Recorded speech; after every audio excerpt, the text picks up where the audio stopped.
This video is a little different than my previous ones, which focus on the camps and historical sites related to the Holocaust. For my 12th grade senior paper, I wrote a research paper on lung cancer. Ironically, I was diagnosed with lung cancer a few months ago, and ironically, I've never smoked a day in my life. Through a series of cascading events, I embarked on a journey of gratitude and thankfulness. Along the way, and quite unexpectedly, it was through lessons learned studying the Holocaust that allowed me to gain new perspectives during my cancer recovery. This is my story.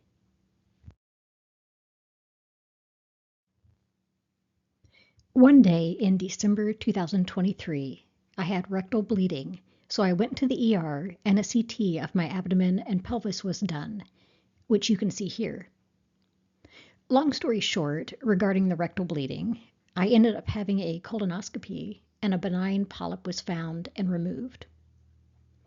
On the radiology report of this CT, the radiologist made note of an incidental finding of a lung nodule that was thought to be a granuloma. You can see that nodule here on the imaging.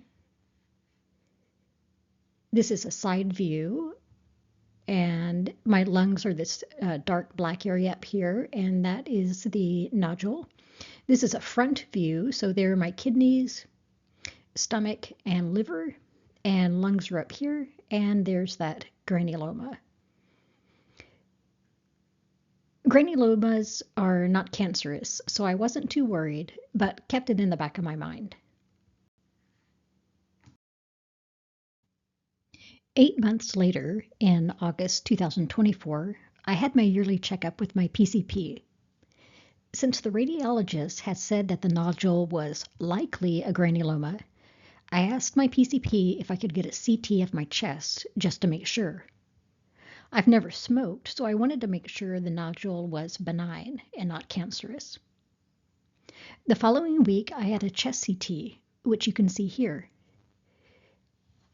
This is a sagittal view, or side view of my chest. The left lung consists of 2 lobes, while the right lung has 3. Here you can see the superior, the middle, and the lower lobe. In the image on the left, you can see the nodule that was noted on my previous CT. The radiologist confirmed this was a calcified granuloma, so that was great news. However, higher up in the same lobe, there was another nodule, and this is the one that was considered suspicious appearing, and a PET scan was recommended.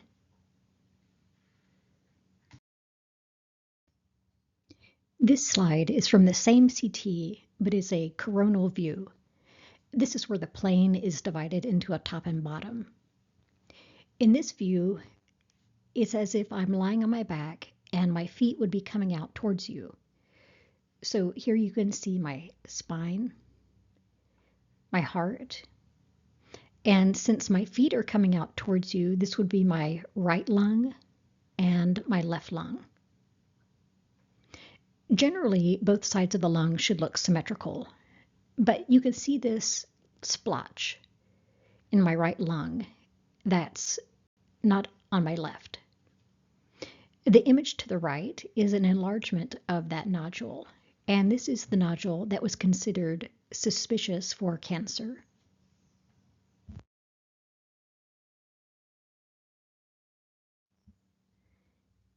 This again is the CT of my chest, except this is a frontal view, so it's as if I'm facing you. So you have my right lung, left lung, you can see the vertebrae, and diaphragm.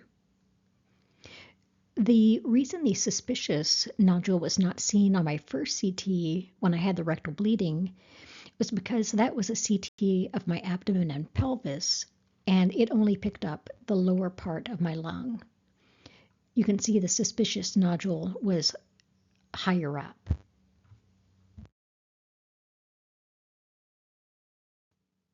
I had a PET scan, and the results showed that the nodule could be a very early form of adenocarcinoma, which is a cancer, but to be sure, it was recommended I get a biopsy. So in October of 2024, I had a bronchoscopy. This is where they take you to the operating room and place a camera down your trachea or windpipe and into your lungs.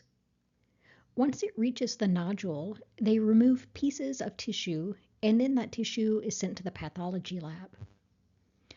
My results were that the nodule was still very suspicious for cancer, but they weren't 100% without needing more tissue. After talking with the cardiothoracic surgeon, we decided there were two options. One, we could do nothing and recheck a CT in 6 months, or two, we could do a lobectomy and remove this entire lobe.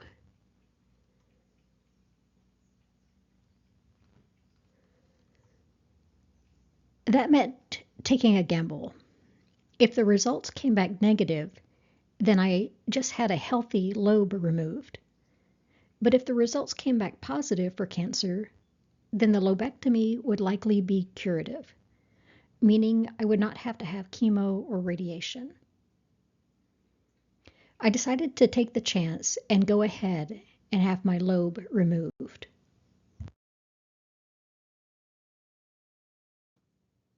In November 2024, I had a right lower lobe lobectomy. During this procedure, the airflow to my right lung was cut off, causing the lung to collapse. This is my actual lung. This is my right lower lobe, which is the part that was going to be removed. And then here are my other two lobes, my superior and middle. The circled area shows part of the suspicious nodule.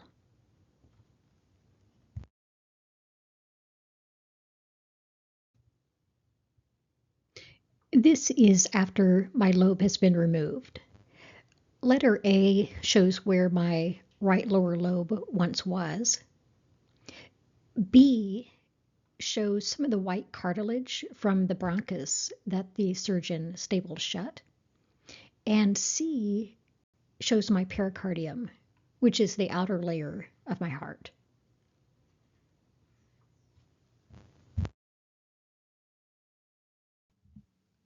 At the end of the surgery, the surgeon put in a temporary chest tube to help drain off any extra blood. This is a chest x-ray of my chest taken the same day as my surgery. You can see where the tube enters my side, and then you can follow it all the way up past my clavicle or collarbone. You can see it extends beyond that and ends right up here. I had the chest tube for 3 days, and it was the most excruciating pain I have ever had. It was painful to move and even to breathe.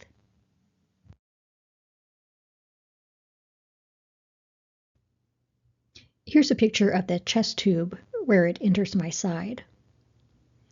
This is the tube after it's been removed. The part that I've circled in red is the part that was in my chest. So you can see it is quite long.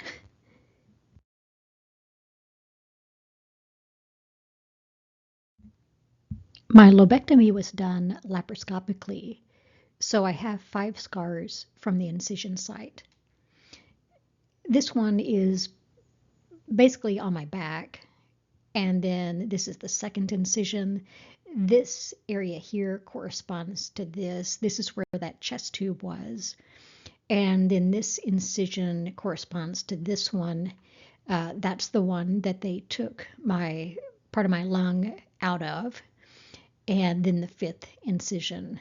So I kind of like on this one, it sort of looks like 2 eyes and a mouth.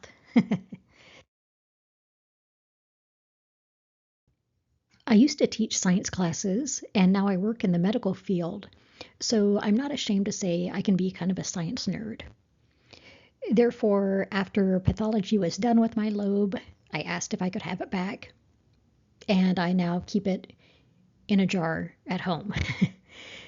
The pathology came back that the nodule was indeed a minimally invasive adenocarcinoma, so it was lung cancer. In the first picture here, if you look closely, you can see some of the residual orange staining where they marked the nodule, and then you can also see where they cut the nodule out. In the middle picture, it shows the flip side of my lobe, and you can see where the pathologist made slices to take additional biopsies. And in the third one, I have separated two of those slices so that you can see the respiratory passageways. I have always been in awe of the human body and its incredibly complex yet beautiful anatomy. As I held my lobe, I was even more amazed with the thought that these organs reside in complete darkness within our bodies. So it's so very rare that we can appreciate their intricate design.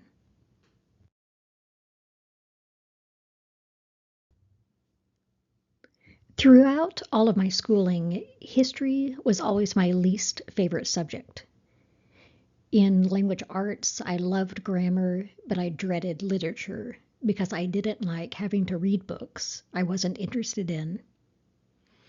It's funny that as I've aged, the opposite has become true. I've grown to love history, especially World War II history, and more specifically, Holocaust history. I've read more books on the Holocaust than I've read on any other topic. I've had the privilege of visiting 14 extermination and concentration camps so far, and there are more I want to see. I've created educational videos on this YouTube channel to share what I've learned. My degrees and professions have been in the fields of science, teaching, and medicine. I have no formal education in Holocaust studies. Everything I've learned about the Holocaust has stemmed from my own curiosity.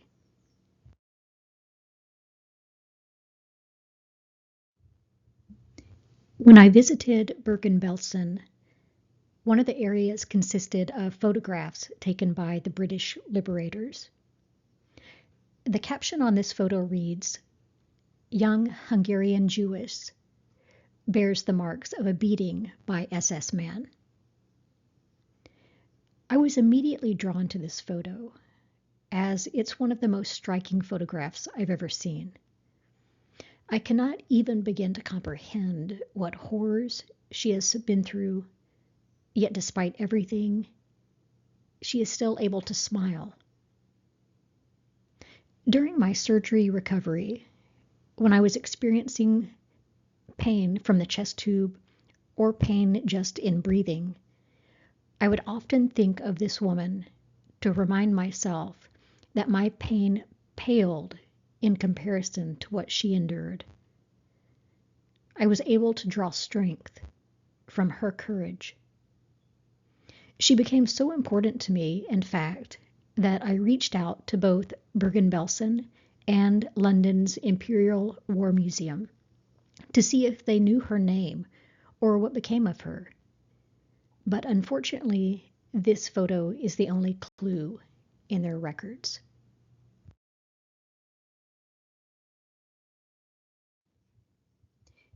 There are two other images that replayed in my mind during my recovery. One is this photo I took at Auschwitz, and like the woman on the previous slide, I was immediately drawn to her.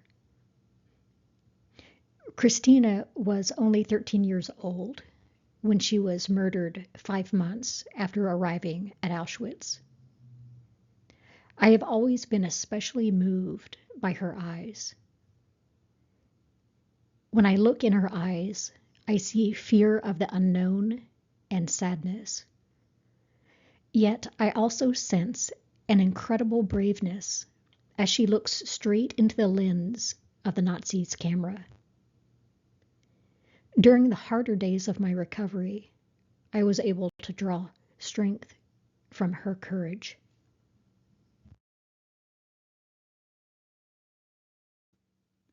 The third image that replayed in my mind during my recovery was this photo I took at Bergen-Belsen. Scattered around the grounds at Bergen-Belsen are large mounds of earth. Beneath these large mounds are the mass graves of thousands. You may recall seeing images of bulldozers rolling bodies of the dead haphazardly into mass graves. Under these mounds are those bodies. Bodies who were once full of life, had names and feelings and aspirations, who had families and friends.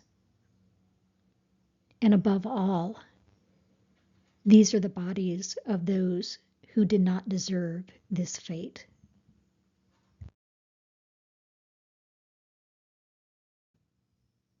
I actually think of the survivors and victims of the Holocaust often.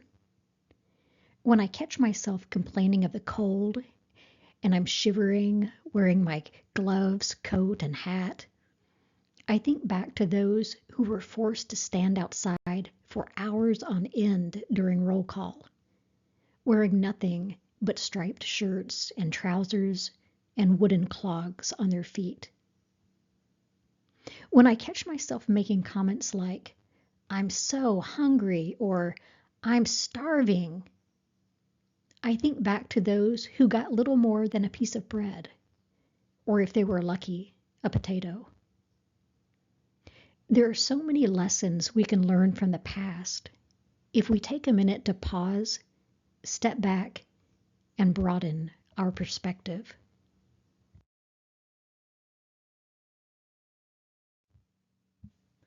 I never thought I'd get a tattoo. I never knew of something I would want on my body that would be there forever.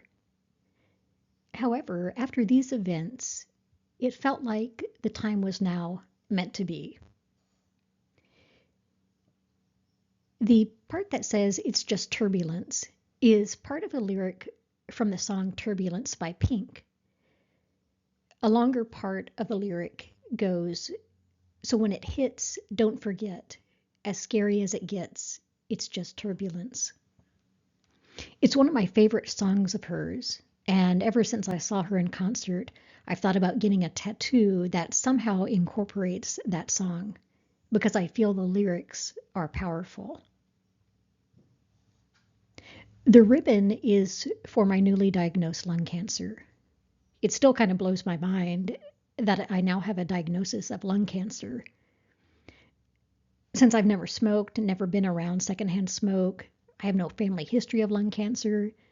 It was the last type of cancer I'd ever thought I'd get. Beschert, this is the Yiddish spelling. It has several meanings, such as meant to be, destiny, bestowed, given, preordained, inevitable. The incredible chain of events of this lung cancer journey, having the rectal bleeding that led to the CT, the presence of that granuloma, which in all honesty probably did save my life, to me asking for that CT of my chest just to make sure everything was okay, to the PET scan, to the cardiothoracic surgeon, to the bronchoscopy, to the lobectomy, to the final pathology report that revealed findings positive for lung cancer, to the curative nature of the procedure since the cancer was caught so early.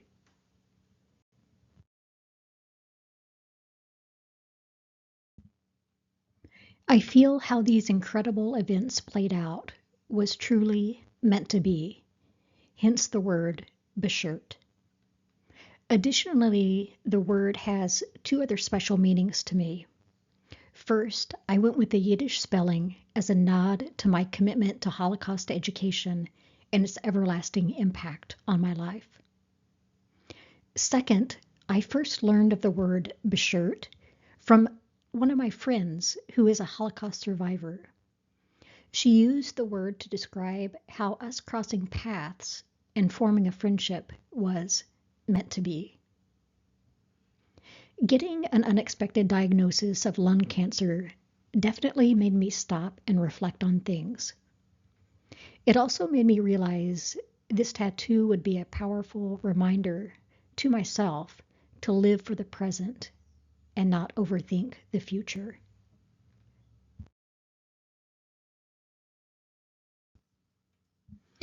So, here are some life lesson takeaways from this presentation. Remember, you are your own best advocate.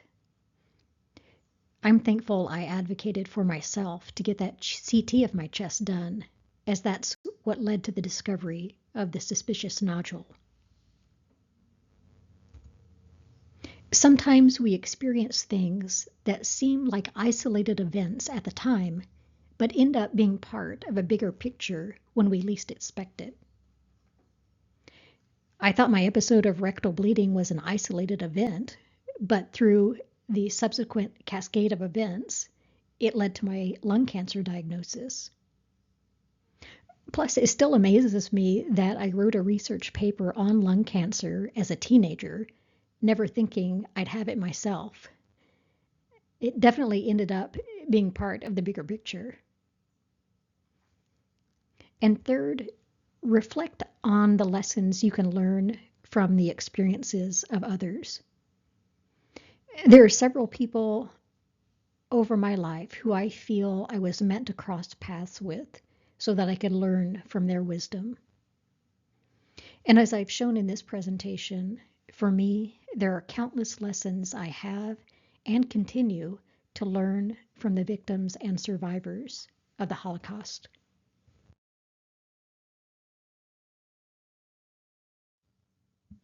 The day before my lobectomy, I had the unique privilege of attending a burial service for remains of some of the victims of the Holocaust. Following the service, I was compelled to take one of the shovels and start filling the hole. There are three things I thought of as I was shoveling. The first, I reflected on the past. I thought back to the poem I wrote, which you can listen to in the video I made of Helmno extermination camp. It was about a member of the Sonderkommando at Helmno, tasked with burying victims murdered by the Nazis in gas vans. Armed only with a shovel, he spends the day gently covering the deceased with layers of dirt, allowing the earth to envelop the shells of lives taken too soon. Secondly, I reflected on the future, knowing that I was going to have a portion of my lung removed the following day. That while I still had full lung capacity, I would continue to shovel until the task was complete. And lastly, I reflected on the present. As I filled a hole in the ground, it was filling a hole in my soul. After spending years of studying the Holocaust, reading countless books, watching documentaries, listening to survivors, visiting the camps, and creating educational videos of those camps, never did I foresee that I would have the incredible privilege to bear witness to the burial of victims of the Holocaust.